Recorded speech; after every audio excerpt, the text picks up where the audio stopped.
Assalamu alaikum, my dear student. I'm from Joina Public School, and this is your class 4 amazing science book. I'm going to explain you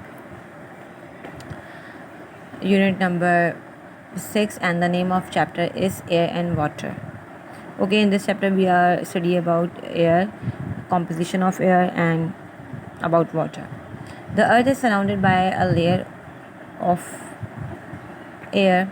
Air is a mixture of gases. It consists of almost 4/5 nitrogen, 1/5 oxygen, and a little carbon dioxide, dust, and water vapor. It also contains small amount of other gases such as argon and helium. यहाँ पे जिक्र कर रहे हैं air का, जिस तरह कि आपको 3 क्लास में बता चुकी हूँ कि हमारी अर्थ के आसपास एक लेयर होती है एयर की, ठीक है। जो अगर हम दूर से कभी फिल्म्स में या टीवी में देखते हैं, आप लोग अर्थ दिखाते हैं, तो अर्थ के आसपास आप दिखते हैं क्लाउडी फॉर्म सा कुछ नज़र आ रहा होता है। वो क्या होती है? हमारी लेयर्स ऑफ एयर होती है, जो कि हमें हल्की थोड़ी बहुत नज़र आ रही होती हैं। एयर क्या है? एयर एक वो चीज़ है जो कि बहुत सारी गैसेस से मिल के बनती है, ठीक है। अब इसके अंदर कौन कौन सी गैसेस होती हैं यहाँ पे हम लोग स्टडी करेंगे। फर्स्ट यहाँ पे दिखा रहे हैं, ये हमारी पूरा दिखा रहे हैं composition of gases in the atmosphere. हमारी एटमॉस्फेयर में जो गैसेस पाई जा रही हैं, ठीक है। यहाँ पे सबसे ज़्यादा हमारी एटमॉस्फेयर में कौन सी गैस पाई जाती है? नाइट्रोजन, ठीक है। उसके अलावा उससे थोड़ी कम होती है, बल्कि बहुत कम होती है, वो होती है हमारी ऑक्सीजन, जो कि होती है 1/5, टोटल 1/5 फॉर्म में हमारी पाई जाती है हमारी एटमॉस्फेयर में। एंड देन हमारे पास है कार्बन डाइऑक्साइड, जो कि बहुत ही कम अमाउंट होती है कार्बन डाइऑक्साइड की हमारे एयर में मौजूद, जो कि आपको पता है कि हमें कहाँ से मिल रही होती है? पौधों के ज़रिए, ठीक है। सॉरी, पौधे हैं जो हैं हमारी कार्बन डाइऑक्साइड एब्जॉर्ब कर रहे होते हैं, ठीक है, और पौधे हमें क्या दे रहे होते हैं? ऑक्सीजन दे रहे होते हैं, ठीक है। Air is important for all living thing. जिस तरह कि हमें पता है कि एयर जो है वो जितने भी हमारे जानवर हैं उनके लिए एयर हमारी जो है लिविंग थिंग्स के लिए जो बहुत ही इंपॉर्टेंट होती है। उसके अलावा नाइट्रोजन केमिकल कंपाउंड्स, नाइट्रोजन का इस्तेमाल किया जाता है केमिकल कंपाउंड बनाने के लिए, जिसे हम क्या कहते हैं? नाइट्रेट्स, ठीक है। Nitrates are added to the soil as fertiliser. Nitrate का इस्तेमाल जो है वो सॉइल में किया जाता है एज अ फर्टिलाइज़र के तौर पर हम इसको इस्तेमाल कर रहे होते हैं, ठीक है। Water vapour in the air fall as rain. जिस तरह आप लोग क्लास 3 में पढ़ चुके हैं वाटर साइकिल के बारे में, तो आपको ये पता है कि जो वाटर वेपर हमारे क्लाउड के अंदर जाके जमा होते हैं, जब वो पूरे फिलअप हो जाते हैं तो वो पानी उनमें से गिरना शुरू हो जाता है, जिसको हम कहते हैं rain, okay. Oxygen is an important gas. Oxygen एक इम्पॉर्टेंट गैस है हम सबके लिए, हम सबको पता है। It help living thing to breathe and stay alive. ये जानदार को मदद देती है सांस लेने में और ज़िंदा रहने में। It also helps thing to burn. इसके अलावा ऑक्सीजन का इस्तेमाल जो है वो बर्निंग के लिए भी किया जाता है, यानी जलाने के लिए। सेकेंड है थर्ड है carbon dioxide in the air is use by plant to make their food. जितनी भी कार्बन डाइऑक्साइड हमारे एयर में मौजूद होती है, प्लांट उसका इस्तेमाल करते हैं किस लिए? अपना फूड बनाने के लिए, ठीक है। ये बात तो आप लोग शुरू से ही पढ़ते हुए आ रहे हैं कि कार्बन डाइऑक्साइड जो है वो प्लांट एब्जॉर्ब करती है और उसके ज़रिए अपना फूड तैयार करती है।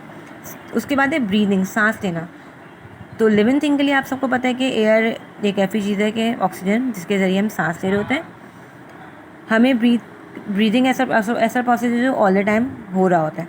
They need oxygen to produce energy. Glucose from food combine with the oxygen that they breathe in from the air. They breathe carbon dioxide and water. They breathe out carbon dioxide and water vapor. अच्छा, हम सबको पता है कि हमारी air के अंदर जो गैसेस मौजूद होती हैं उनमें दो का अगर मैं जिक्र करूँ, कार्बन डाइऑक्साइड एंड ऑक्सीजन। जब हम ब्रीथ इन यानी जब हम सांस ले रहे होते हैं तो हम कौन सी अपने अंदर एयर ले रहे होते हैं? ऑक्सीजन ले रहे होते हैं, ठीक है। और जब हम ऑक्सीजन को अपने अंदर लेते हैं तो वो ऑक्सीजन हमें क्या प्रोवाइड करती है? एक तो वो ऑक्सीजन हमें एनर्जी प्रोवाइड करती है।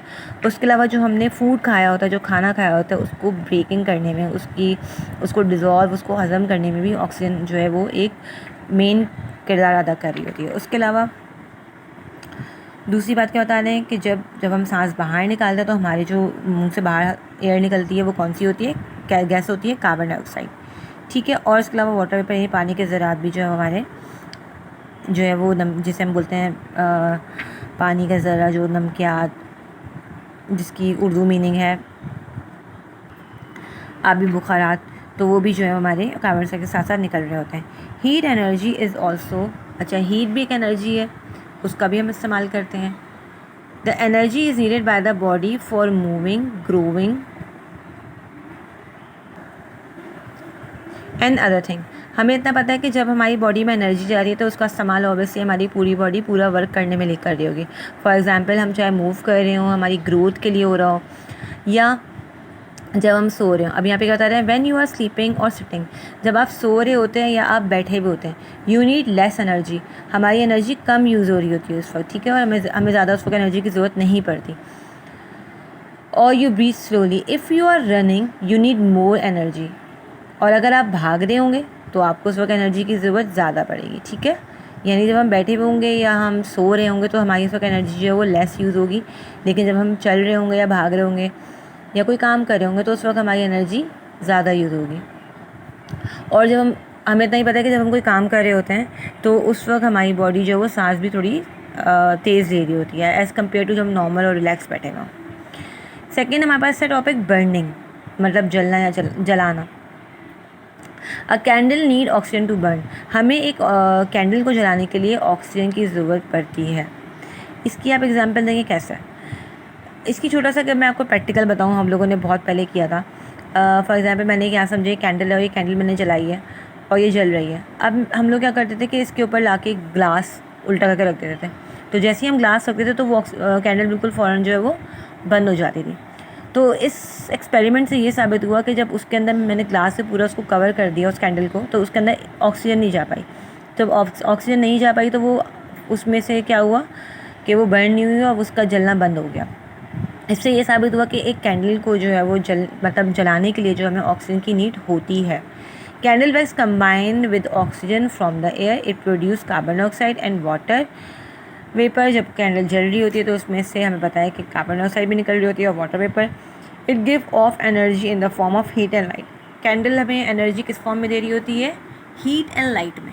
लाइट मीन्स रोशनी भी दे रही होती है और हीट उसमें से गर्माइश भी निकल रही होती है। तो हमें कैंडल से दो फॉर्म्स की एनर्जी मिल रही होती है, एक heat and then second is light. Next है वेंटिलेशन। वेंटिलेशन किसको बोलता है? अ वेल वेंटिलेटेड रूम यहाँ पे लिखा हुआ है। क्यों बोल रहे हैं यहाँ पे इसको कि अ वेल वेंटिलेटेड रूम? क्योंकि आप यहाँ पे देखें, यहाँ पे विंडोज़ बहुत ज़्यादा आप नज़र आ रहा है। अक्सर आप लोग देखते होंगे कुछ घर में विंडोज़ कम नहीं होती है, घर की खिड़कियाँ अपनी बंद रखते हैं, और जब हम उन लोगों के घर जाते हैं तो हमें अजीब सा घुटन सी महसूस होती है और अजीब सी सांस लेने में मसला हो रहा होता है। तो वो वाले जो रूम्स होते हैं जिनमें विंडो नहीं होती, तो हम कहते हैं कि ये वेंटिलेटेड रूम नहीं है, यानी कि यहाँ से हवा का क्रॉस सही नहीं हो पा रहा। और जिस रूम में खिड़कियाँ ज़्यादा होंगी और आसपास ग्रीनरी अच्छी होगी और हवा का क्रॉस हो रहा होगा तो हम कहेंगे it is a ventilated room, यानी हवादार कमरा जिस तरह क्या कह सकते हैं। Warm air has low pressure. ये बात आपको पता होनी चाहिए कि जो वार्म एयर होती है उसका प्रेशर जो है यानी हवा का दबाव जो वो लो होता है। And it's light in weight, और वो उसका वज़न भी हल्का होता है। Cool air has high pressure, जो ठंडी हवा है उसका हाई प्रेशर होता है। एंड इट इज़ हैवी, और थोड़ी सी वो हैवी होती है as compare to warm air. Warm air spread out and rise while cool air sink. गर्म हवा, जैसे कि आपको पता है कि वार्म एयर जो है वो लाइट होती है, तो ऑब्वियसली जब लाइट कुछ हीट होती है तो उसको फैलने में आसानी होती है, और अगर मैं कूल एयर की बात करूँ तो उसको फैलने में आसानी नहीं होगी।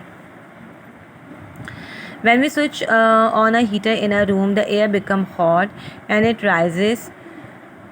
There must be an outlet for the warm air to escape, otherwise the people inside the room will not have enough air to breathe.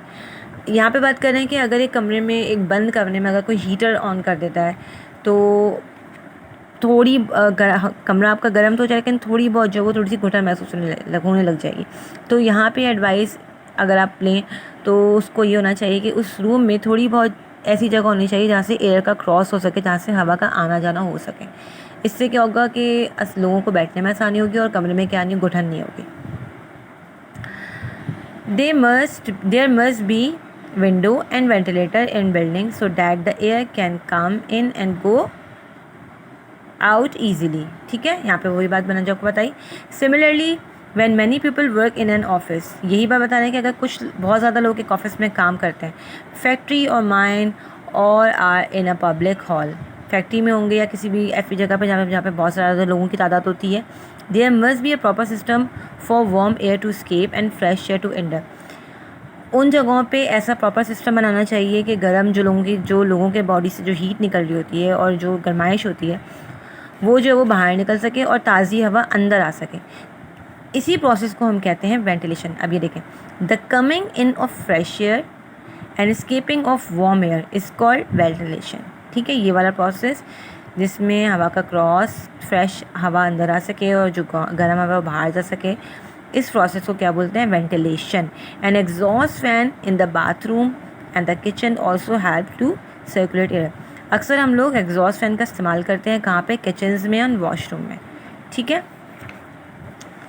Next topic is air pollution. ये तो बहुत कॉमन टॉपिक है, सबको इस बारे में अब तो पता होगा कि एयर पोल्यूशन किसे बोलते हैं। हमारी हवा में जो आलूदगी, जो पॉइजनस गैसेस और जो हवा के अंदर डस्ट पाए जाते हैं।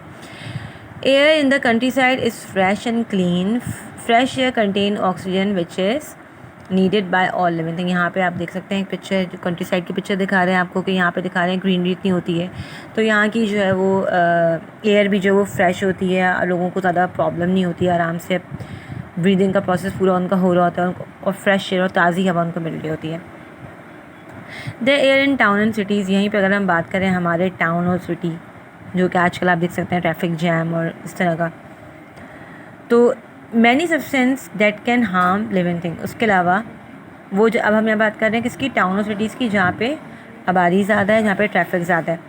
Burning coal and oil produces harmful gases such as sulphur dioxide. जब हम कोयल जलाते हैं किसी चीज़ को, ऑयल प्रोडक्ट्स उसमें से जब हम कोल को बर्न कर रहे होते हैं उसमें से क्या लिख रहे हैं यहाँ पे? And oil produce harmful gases. उसमें से हार्मफुल गैसेस निकलती हैं such as sulphur dioxide. Other gases and chemicals come from factory chimneys. इसके अलावा कुछ ऐसी गैसेस हैं जो कि हमारी फैक्ट्री में से निकलती हैं और चिमनीज जो अक्सर घरों के ऊपर लगी होती हैं, चिमनीज जिसमें से जो है वो गैसेस निकल रही होती हैं। When petrol and diesel oil are burn in car engine. Petrol और डीजल जो हमारे कार में डाला हुआ होता है, जब गाड़ियाँ चल रही होती हैं उस इंजन में से जो धुआं निकल रहा होता है, they release chemicals such as lead. यहाँ पे दिखा रहे हैं उनके जलने से भी जो केमिकल्स निकल रहे होते हैं सच एज लेड, एग्जाम्पल दिए यहाँ पे। Which come out from the exhaust pipe, जो गाड़ियों के एग्जॉस्ट पाइप से निकल रहा होता है। These chemical can cause cancer and other disease. ये वाली गैसेस में से जो मतलब जो पॉइजनस गैसेस जिसे हम बोलेंगे, ये वो होती हैं जो कि हमारी सेहत के लिए नुकसानदेह होती हैं और इनसे जो वो कैंसर और अदर डिजीज़ का भी ख़तरा हो सकता है। सेकेंड टॉपिक है हमारा उसके बाद एसिड रेन। एसिड रेन का मतलब ये नहीं कि बिल्कुल जिसे हम बोलेंगे एसिड वाली बारिश हो रही है। एसिड रेन क्यों कहते हैं? Poisonous gases and chemical in the air mix with rain water to produce acid rain. ये जो हमारी जो मैंने अभी जिक्र किया, सारी जो केमिकल बर्न्स होने से जो हमारी ऑक्सीजन हमारी हवा में जो एटमॉस्फेयर में सारी ये गैसेज आके मिक्स हो रही हैं, तो ये सारी क्या है? पॉइजनस गैसेज हैं। इसके अलावा जो केमिकल हमारी हवा में मिक्स हो रहे हैं, तो ये सारे केमिकल जब मिक्स हो रहे हैं तो हमें इतना ही पता है कि ये हमारे जो है वो रेन वाटर, यानी कि हमारे जो पानी के जो ज़रात जाके जमा के पूरा एक वाटर साइकिल बना रहे होते हैं, तो ये उसको भी अफेक्ट कर रहा होता है। तो इससे क्या होती है कि हमारी रेन में जो वो थोड़ी बहुत अज़ाबें पैदा हो जाती है और वो केमिकल्स और वो सारे जो गैसेस होती हैं पॉइजनस, वो सारी मिलके एक रेन को हमारी डिस्टर्ब कर रही होती हैं। Acid rain kill tree and harm fish and water plant. ये वाली जो बारिश होती है जो कि हम कहते हैं कि ख़तरनाक है, उसमें क्या होता है? ज़्यादातर ये ट्रीज़ को बर्बाद कर रहे होते हैं और वाटर लाइफ जो हमारी वाटर के अंदर वाटर प्लांट्स होते हैं, फिशेज़ होती हैं, उनको डिस्ट्रॉय कर रहा होता है। It also attack the stone work of building. इसके अलावा ये हमारी जो बिल्डिंग्स होती हैं उनके, अक्सर आपने देखा होगा जब बारिश होती है तो कुछ जगहों पे ऐसा होता है कि बारिश की वजह से बिल्डिंग्स के कलर निकल जाते हैं या ब्रेक उनमें हल्का सा क्रैक पड़ जाता है। वो क्यों होता है? वो इसी वजह से होता है क्योंकि हमारी रेन के एसिडिक रेन जो होती है उसकी वजह से वो डिस्ट्रॉय हो रही होती है। ठीक है, second topic is how can we reduce pollution. किस तरह हम पोल्यूशन को ख़त्म कर सकते हैं? As a number of people living in town and cities is increasing. जिस तरह हम बात कर रहे हैं कि अगर एक टाउन और सिटी में लोगों की तादाद बढ़ती जा रही है, the number of factories, cars and lorries also increasing. जिस तरह लोगों की तादाद बढ़ रही है तो इस तरह हमारी फैक्ट्रीज़, हमारी नीड्स, हमारी कार, हमारी जितने भी मशीन्स वगैरह उनकी भी नीड बढ़ती जा रही है। All the things are leading to an increase in an air pollution which causes many illness. यही वजह है कि आबादी की जब तादाद बढ़ रही है तो हमारी नीड्स बढ़ रही हैं, फैक्ट्रीज़ बढ़ रही हैं, मशीन्स बढ़ रही हैं, कार्स बढ़ व्हीकल्स की तादाद बढ़ती जा रही है। तो यही जो है हमारी पोल्यूशन की वजह है। We should try to reduce pollution exhaust fume from car and lorries. हमें एग्जॉस्ट फ्यूम्स का इस्तेमाल करना चाहिए। शुड बी फिल्टर हमारे जितने भी उनको एग्जॉस्ट फ्यूम्स हैं उनको फिल्टर करना चाहिए। Chimney should be tall so that they carry smoke dust and waste gases high up into the air. हम जो चिमनीज़ होती हैं उनका थोड़ा और उनको जो है वो ऊपर तक बनाना चाहिए। इसके अलावा ट्रीज़ को ज़्यादा से ज़्यादा ग्रो करना चाहिए जो कि पोल्यूशन हवा हमारी ख़त्म कर सकें। हमारे पास नेक्स्ट टॉपिक है water. Every living thing on earth need water. जितने भी जानवर हैं उनको पानी की ज़रूरत होती है। Animal drink water. जानवर पानी का इस्तेमाल करते हैं पीने के लिए। Plant need water to live and grow. पौधों के लिए पानी का इस्तेमाल किया जाता है उनकी ग्रोथ के लिए। इसके अलावा हम पानी का इस्तेमाल करते हैं। We use water for drinking, washing, bathing and cooking. हम पानी का इस्तेमाल करते हैं वॉशिंग के लिए, कुकिंग के लिए और बाथिंग के लिए। States of water. यहाँ पे देखें स्टेट्स ऑफ वाटर बता रहे हैं किस किस फॉर्म्स में वाटर मिलता है। पहला हमारे पास है सॉलिड वाटर इज़ आइस। जब पानी एक सॉलिड फॉर्म में होता है, जम जाता है, तो उस फॉर्म में उसको हम क्या कहते हैं? आइस। वो वाटर उसको क्या कहला रहा होता है? Ice. Water in liquid form. जब पानी बिल्कुल लिक्विड फॉर्म में होता है उस वक्त उसको हम सिंपल वाटर ही कहते हैं। Water in gaseous form is water vapour. जब पानी किसी गैस फॉर्म में हवा में मिक्स हो जाता है तो उस वक्त वो एक वाटर वेपर कहलाता है। यहाँ पे आप देख सकते हैं जब पानी जमा हुआ है तो वो सॉलिड फॉर्म में है तो हम क्या बोलते हैं? आइस। दैन वो लिक्विड फॉर्म में, so it is simple is water. Simple we call this water. और जब वो गैस फॉर्म में होता है तो हम उसे कहते हैं water vapours. Okay, now page number 56। Topic is water cycle.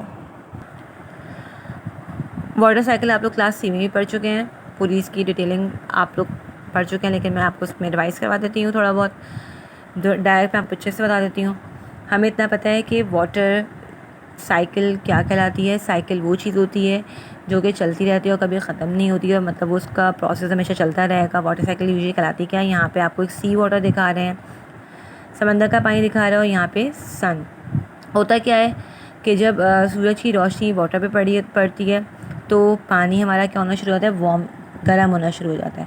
फिर चाहे वो रिवर का वाटर हो, पॉन्ड हो, सी हो, लेक हो, किसी की बात कर रहे हैं हम यहाँ पे, लेकिन यहाँ पे मैं आपको सी की एग्जांपल दिखा रही हूँ। ठीक है, उसमें क्या होता है कि जब सूरज की रोशनी उस पानी को गर्म कर रही होती है तो वो पानी हमारा चेंज होकर किस में तब्दील हो जाता है? वाटर वेपर में। हमें पता है कि जब कोई चीज़ गर्म होती है, बॉयल हम करते हैं, उसमें से भाप निकलना शुरू हो जाती है। तो सेम ऐसे यहाँ से वाटर से भाप निकलनी शुरू होती है, जिसे हम कहते हैं स्टीम भी कहते हैं और वाटर वेपर। ठीक है, ये वाटर वेपर जो है वो एवापोरेट होने शुरू होते हैं। एवापोरेशन का प्रोसेस होने लग जाता है, ऊपर की तरफ आने लग जाते हैं ड्राई होके। एंड देन हमें पता है कि ऊपर का फॉर्म जो हमारी एटमॉस्फेयर का फॉर्म है वो क्या होता है? थोड़ा ठंडा होता है, जहाँ पे वो वाटर वेपर एक क्लाउड फॉर्म की शक्ल में आना शुरू हो जाता है। मज़ीद जब ये वाटर वेपर जाके जमा होते हैं तो क्लाउड पूरे प्रॉपर बनने शुरू होते हैं और इनके अंदर क्या होना शुरू हो जाता है? वाटर वेपर्स आके भरने शुरू हो जाते हैं और इसके अंदर पानी की मकदार बढ़ती जाती है, क्योंकि वाटर वेपर्स इसके अंदर आते जमा होते जा रहे हैं, क्लाउड्स बनते जा रहे हैं और क्लाउड्स के अंदर वाटर वेपर्स आता जा रहा है। फिर प्रोसेस क्या होता है, जब ये पूरा ठंडा हो जाता है और इसके अंदर पानी इतना बढ़ जाता है कि ये पानी का वज़न इसके अंदर जगह नहीं है कि उसको कंट्रोल कर सके। फिर क्या होता है कि वो पानी उन बादलों में से निकल के नीचे गिरना शुरू हो जाता है, जिससे हम कहते हैं रेन। वो प्रोसेस जब बादलों में से पानी भर के नीचे गिरना शुरू हो जाए, वो चीज़ क्या कहलाती है हमारी? कि रेन। ठीक है, अब यहाँ पे दिखा रहे हैं कि जब ये बादलों में से पानी आके गिरने लगा, इस वक्त हम उसको क्या बोलते हैं? रेन। अब वो पानी आके लैंड पे गिर रहा है हमारी। अब लैंड के ज़रिए स्ट्रीम्स और लेक कहीं पे भी वो पानी आके गिर रहा है और फिर वो दोबारा पानी आके ज़मीन पे पहुँच रहा है और फिर वो रिवर से जाके मिल रहा है या किसी भी लेक या रिवर से, ठीक है, वो मिल रहा है। और फिर वही प्रोसेस दोबारा हमारा होना शुरू हो जाएगा कि सूरज की रोशनी इस पानी को गर्म करेगी, दोबारा वाटर वेपर्स तैयार होने शुरू हो जाएंगे। वो वाटर वेपर जाके क्लाउड्स को फॉर्म करेंगे और उसके अंदर क्लाउड्स के अंदर वाटर वेपर्स जमा होते जाएंगे और जब वो हैवी हो जाएगा देन जो है वो रेन का प्रोसेस शुरू हो जाएगा। ठीक है, यहाँ तक आपको वाटर साइकिल आई थिंक बहुत ईजी है, ये 3 क्लास में आप लोग पढ़ चुके हैं। अब तक आपको प्रॉपर इसका समझ में आ गया होगा कि किस तरह वाटर साइकिल का प्रोसेस होता है। एक चीज़ और बता रहे हैं यहाँ पे, the water droplets in the cloud may freeze and fall as hail और स्नो। यहाँ पे मैंने आपको बात की थी रेन की। अब कुछ इलाकों में बर्फ़बारी होती है, तो वो कैसे होती है, यहाँ पे मैं दिखा रही हूँ कि क्लाउड्स बनने शुरू हो गए। अब हमें पता है कि कुछ इलाकों में बहुत ठंडक मौजूद होती है, और ठंडक की वजह से वहाँ पे क्या होता है, उन क्लाउड्स के अंदर पानी होता है वो बर्फ़ बनना शुरू हो जाता है। और जब वो बर्फ़ बनता है तो हमें पता है कि आइस बनती है, और फिर वो आइस प्रॉपर जो है वो पूरा एक जो है पूरा स्नो यानी कि स्नोफॉल होना शुरू हो जाता है। वो जो पानी जमा होता है वो स्नो बन जाता है, वो स्नो की फॉर्म में आके ज़मीन पे गिरना शुरू होता है, जिसे हम कहते हैं स्नोफॉल हो रहा है। ठीक है, इस तरह स्नोफॉल होती है। सेकेंड टॉपिक है हमारे पास वाटर पोल्यूशन। पोल्यूशन आपको पता है कि आलूगी गंदगी को बोलते हैं। अब वाटर के अंदर पोल्यूशन कैसे होती है, unwanted chemical germs and harmful poison substance in water cause water pollution. हम पानी के अंदर जो भी केमिकल्स देखते हैं या जर्म्स पाए जाते हैं, जो गंदगी होती है, कचरा होता है, वो चीज़ जो पानी को गंदा कर रही होती है, हम कहते हैं वाटर पोल्यूशन हो रही है। River provide us with water for drinking. दरिया के ज़रिए हम इस्तेमाल करते हैं पानी पीने के लिए, एंड फॉर ग्रोइंग क्रॉप, इसके अलावा क्रॉप्स को ग्रोथ के लिए इस्तेमाल किया जाता है। Fish and many other animals and plants live in river. कुछ जानवर ऐसे हैं जैसे फ़िश की एग्जाम्पल दे रही है, और कुछ प्लांट्स हैं जो कि हमारे रिवर में मौजूद होते हैं। Are also use to carry people and cargo by boats. अच्छा, दरिया के बारे में बता दें कि हम दरिया का इस्तेमाल जो है वो वहाँ पे हम जो है वो कार्गो सिस्टम सुना होगा आपने, सामान का एक जगह पे दूसरी जगह लेके जाना। तो शिप के ज़रिए भी जो है वो शिप का इस्तेमाल किया जाता है दरियाओं में, ताकि सामान को एक जगह से दूसरी जगह पहुँचाया जा सके। Our river are slowly becoming polluted. हमारा दरिया जो है वो आहिस्ता आहिस्ता पॉल्यूटेड होता जा रहा है। कैसे, chemical waste from factories are pump into river. जितनी भी फैक्ट्रीज़ हैं उनके अंदर जो केमिकल्स वगैरह निकलने हैं, जो भी उनकी गंदगी है जिसे हम बोलेंगे, जो उनका वेस्ट है, वो सारा वो उठा के कहाँ डाल देते हैं, दरिया में डाल देते हैं। अब ज़ाहिर बात है, यहाँ पर आप देख सकते हैं पिक्चर में कि केमिकल फैक्ट्री है। अब यहाँ से कभी ऑयल निकल रहा है, कभी कोई केमिकल इनका पानी में जा रहा है, ये धुआं निकल के इस पानी को गंदा कर रहा है। इसके अलावा ये यहाँ पे दिखा रहे हैं एक बोट है, ऑयल टैंकर की यहाँ पे दिखा रहे हैं, इसमें से ऑयल लीक होने लगे। तो ये सब क्या है, ये सब हमारे रिवर को क्या कर रहा है, बर्बाद कर रहा है। तो ये सब प्रोसेस जो हमारे वाटर को गंदा कर रहा है, सब कहते हैं ये क्या है, वाटर पोल्यूशन है। The waste contain harmful germs which use up the oxygen in the water. Fish and other river life cannot live without oxygen, so they die. When animals drink polluted water, they can become ill or even die.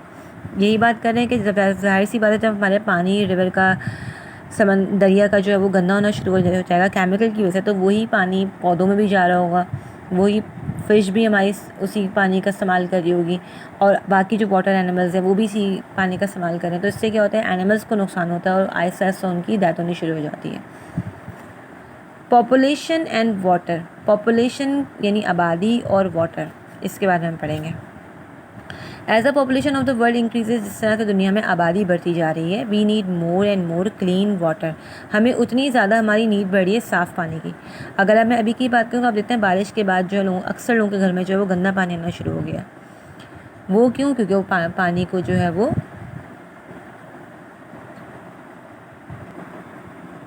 पानी को filter नहीं कर रहे हैं, ठीक है, उसको clean नहीं कर रहे हैं। तो वही पानी जो गंदा पानी है अक्सर लोगों के घर में, वो पानी भी आ रहा है। हमें साफ़ पानी का इस्तेमाल हमें क्यों ज़रूरत है साफ़ पानी की, for drinking, washing and cooking, खाना पकाने के लिए, ठीक है, पीने के लिए। We also need clean water for our growing industries. Growing industries के लिए भी हमें किसकी ज़रूरत है, साफ़ पानी की। We have to find better way of cleaning water. हमें और अच्छे तरीके इस्तेमाल करने पड़ेंगे पानी को साफ़ करने के लिए, फ़िल्टर करने के लिए, so that we can save the plant and animal living in the river. जब भी हम अपने जानवरों को, अपने पौधों को बचा सकेंगे, जब तक हम साफ़ पानी नहीं इस्तेमाल करेंगे। And to keep the water clean for our own use, और हमारे खुद अपने इस्तेमाल के लिए भी। We should not throw industrial and household waste into our rivers. हमें अपनी फैक्ट्रीज़ का या घरों का या जो भी कचरा वगैरह होता है, ऑयल्स होते हैं, हमें उसको पानी में नहीं करना चाहिए। इससे क्या होता है, हमारी वाटर लाइफ, जो वाटर में रहने वाली चीज़ें होती हैं, और ख़ुद हमारा अपना इस्तेमाल, वो सब क्या होता है, पूरा उसका प्रोसेस ख़राब हो रहा होता है। ठीक है, यहाँ पे हमने यहाँ तक हमने जो वाटर डिस्कस किया था, किस तरह वाटर का ताल्लुक है, वाटर पोल्यूशन पढ़ा, फिर पॉपुलेशन का किस तरह ताल्लुक है वाटर से। पॉपुलेशन बढ़ रही है तभी तो हमारी नीड्स भी बढ़ती जा रही हैं। ठीक है, देन वाटर साइकिल पढ़ा। इसके अलावा हमने एयर का पढ़ा था, वेंटिलेशन इसमें पढ़ा था, एसिड रेन, एयर पोल्यूशन। ठीक है, ये सारे टॉपिक हमने पढ़े थे इस चैप्टर में, यानी air and water. I hope यहाँ तक आपको चैप्टर समझ में आ गया होगा। Okay students, take care all, अल्लाह हाफिज़।